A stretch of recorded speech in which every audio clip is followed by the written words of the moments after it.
12 তারিখের আগের দিন পর্যন্ত কি কি বলে, তবে সাবধানে থাকেন, যে কোনো মুহূর্তে বিমানের টিকিট বাইরে যেতে পারে, বিমানের টিকিটের দাম বাইরে যেতে পারে। দুষ্ট লোকেরা আমাকে এরকম মেসেজ দিয়েছে বিমানের টিকিট বেড়ে গেছে। আমার এই ভাবির ছেলেরা আগে ছিল কচি কাঁচা, 1 বছরে তারা সাবালক হয়ে গেছে। তারা অনেক কিছু এখন বুঝতেছে, শিখতেছে। এখন হঠাৎ করে এটা কি প্রেসক্রিপশনের জন্য বললো?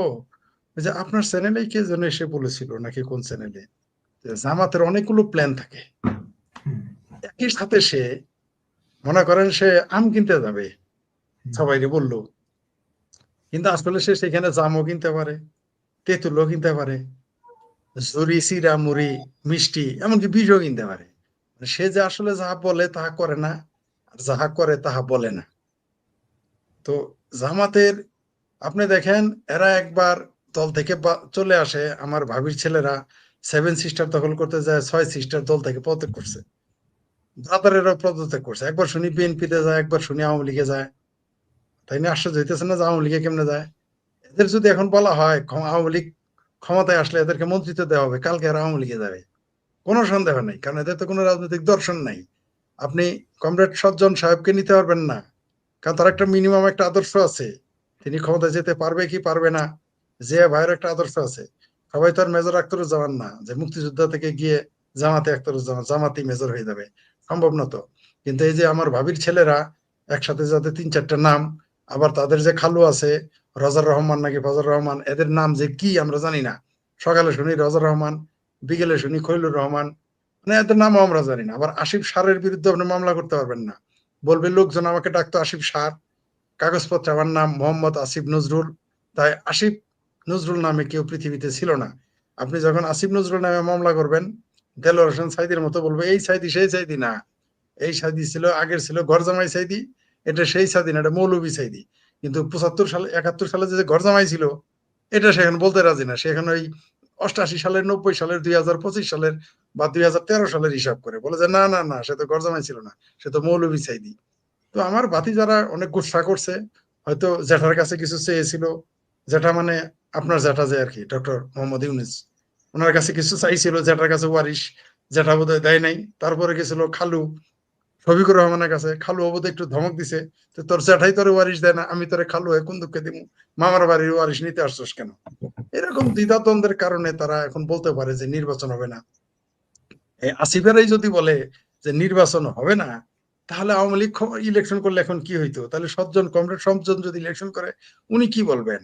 মানে যার বাড়ি যার ঘর সেই বলতেছে যে বাড়ির খুঁটি, বাড়ি ঘরের খুঁটি চাল কোনো কিছুই ভালো না, তাহলে আমরা আর কি বলবো? যার ঘর সেই বলতেছে খুঁটি ভালো না, তাহলে আমরা আর কি বলতে চাই? এই যে আমরা যে বলি যে এটা ইলেকশন না, সিলেকশন হবে, ভুয়া নির্বাচন হবে, জিয়া ভাইও বলে, আমরাও বলি, মাঝে মধ্যে কমরেডেরাও বলে এই নির্বাচন ভুয়া নির্বাচন হবে। তো এগুলো আমরা যে বলি, আমরা তো মিথ্যা বলি না। আমাদের তো একটু বয়স হয়েছে, আমরা তো জুম্মায় জুম্মায় 1 সপ্তাহের রাজনীতিবিদ না তো। আমরা আমরা তো রাজনীতিবিদ না, আমি না আর কি, আমরা তো রাজনীতি স্টাডি করি, রাজনীতি কর্মী। তা আমরা তো 1 সপ্তাহের জন্য আসি নাই, তাহলে আমরা তো এগুলো বুঝি এগুলো ঘটবে। এরা এগুলো বলতেছে, আসলে এদের হিডেন এজেন্ডা আছে। যদি কোনো কারণে দেখে যে এদের ভাতে মারা গেছে, তখন এরা আন্দোলন করতে যাবে, কিন্তু এরা জানে না যদি সত্যি সত্যি ইলেকশন থেকে সিলেকশনও হয়, কারণ 12 তারিখের পরে না, 12 তারিখ সকালবেলা থেকে সকাল 8টা থেকে দেখবেন এই আসিফদের, আমার ভাবির পোলাদের, আমার জাতীয় ভাতিজাদের, আমার ভাবির কন্যাদের কেউ চিনবে না। আপনি নিশ্চিত থাকেন এদের আনসার পিটাবে। আনসার আছে না, এখন তো তারা আর্মির বুক ছিঁড়ে ফেলে, আর্মির আর্মির কাঁধে চড়ে, তারপর আর্মি ডিজিএফ এর ইট খুলে নেয়, সেনাবাহিনীর ক্যান্টনমেন্ট জ্বালাই দিতে চায়। আপনি দেখবেন 12 তারিখ সকাল 8টা থেকে আমার এই ভাবির পোলাদের আনসার যদি এদের পায়, এদের পাছার চামড়া তুলে ফেলবে, আপনি নিশ্চিত থাকেন। তো এই জন্য তারা ভয়ে আগে চিৎকার চেঁচামেচি করতেছে, যাতে আগেই কিছু ভাগা পায়, কিছু সুবিধা পায়, জ্যাঠায় দেয়, খালো দেয়। আবার ওই যে আরেক জ্যাঠা তো ভাই আরেকটা আসছে, আরেকটা খালাতো ভাই আসছে লন্ডন থেকে, সে যদি কিছু দেয়, সেই জন্য। কারণ আপনি দেখেন কমরেডরা জামানত হারাবে আমি জানি প্রত্যেকেই, তারপরেও তাদের নমিনেশন বাতিল করে দিয়েছে। তো এখন নির্বাচন যে কেমন হবে আমরা তো বুঝতে পারতেছি, সবাই জানি, সবাই জানে পাত্রীর গায়ের রং কি, কিন্তু বিয়ের আমেজে আছে সবাই, কেউ কিছু বলতেছে না। সবাই জানে তার গায়ের রংটা কি, কালো না ধলো, কানা না লোলা, না যোগ্য না অযোগ্য, শিক্ষিত না অশিক্ষিত, সবাই জানে। আমার ভাতিজা যেগুলো বলছে যে নির্বাচন পরিবেশ নাই, তাহলে যার গরু সেই যদি কয় বানজা, যে যে বাচ্চা হয় না, তাহলে আমরা কি বলবো? আমাদের একটু ভাতিজারে জিজ্ঞেস করেন, আমরা কি বলবো? আমরা শুধু বলেছিলাম যে এইবার গরু বিয়াবে না, গরু বিয়াবে না, ভালো বাচ্চা কাচ্চা হবে না। কিন্তু স্বয়ং যে গরু রাখালের যে পোলা বা ভাতিজা বা ভাইস্তা বা ভাগ্নে, আসিফ নিজেই বলতেছে যে যে বাচ্চা হবে না। তাহলে আমাদের কি দোষটা হইলো? আমাদের কেন তা এই কারণে আপনি আওয়ামী লীগের দোষর বলেন, আমাদের কেন নরেন্দ্র মোদীর দালাল বলেন, ভারতের দালাল বলেন, হিন্দুর দালাল বলেন? এটা তো যার যার গরু সেই বলতেছে, মানে রাখালের পোলাই কইতেছে যে গরুর এবার বাচ্চা হবে না। তা আমাদের কি দোষ? এটা তো হবে না, আমরা আগেই বলে আসতেছি, আমরা তো শুরু থেকেই বলে আসতেছি। আর যদি কোনো কারণে এই তথাকথিত নির্বাচন হয়েও যায়, শেখ হাসিনা নির্বাচন যদি মানে তখন বিএনপি নিষিদ্ধ করে নাই, ধানের শীর্ষ নিষিদ্ধ করে নাই, বলে নাই যে কেউ তোমরা আইসো, বলে নাই যে বিএনপির কোন স্বতন্ত্র প্রার্থী আসলেও আমরা তাকে নির্বাচন করতে দেয়, এগুলো বলছিল না। হ্যাঁ, আওয়ামী লীগের নামে দোষ আছে যে তারা দিনের ভোট রাইতে করছে। তো এরা দিনের ভোট রাইতে করবে বা দিনে করবে, সকালে করতো, 17 মাস লাগলো কেন? আর 17 মাস পরে আইসেও যখন আমার ভাবির পোলারা বলতেছে নির্বাচনের পরিবেশ নাই, তাহলে বোধ হয় এই যে আমি নমিনেশন 3টা জমা না দিয়ে ভালোই করছি, বুঝতে পারছেন? খুবই ভালো করছি, কারণ নির্বাচনের পরিবেশ তাদের কাছেই নাই, তাহলে আমি কিভাবে ইলেকশন করব? যাই হোক, আমার ভাবির ছেলেরা আরো, আমি তো বলেছি আপনাকে যে 12 তারিখ আসার আগে কত সার্কাস দেখবেন, কেউ ভাল্লুক নিয়ে আসবে, কেউ ঘোড়া নিয়ে আসবে, কেউ রিং মাস্টার হয়ে আসবে, কেউ লাফালাফি করবে, কেউ 1 চাক্কা সাইকেল আনবে, কেউ 2 চাক্কা, কেউ উপর থেকে লাফ দিবে, কেউ নিচ থেকে ফাল দিবে, কেউ চিৎকার করবে। এগুলো দেখতে থাকেন, আরো কত কিছু দেখবেন। 12 তারিখ দিল্লি দূর হনুস্ত, এখনো কিন্তু 1 মাসের বেশি সময়, 30 দিনের উপরে কত ঘটনা ঘটবে, কত নাটক ঘটবে, কত স্ক্রিপ্ট রাইটার আসবে, আমরা দেখব। তবে আমাদের ভাগ্য ভালো যে আমাদের পাশে শক্তিমান হলেও নিরীহ প্রতিবেশী ভারত।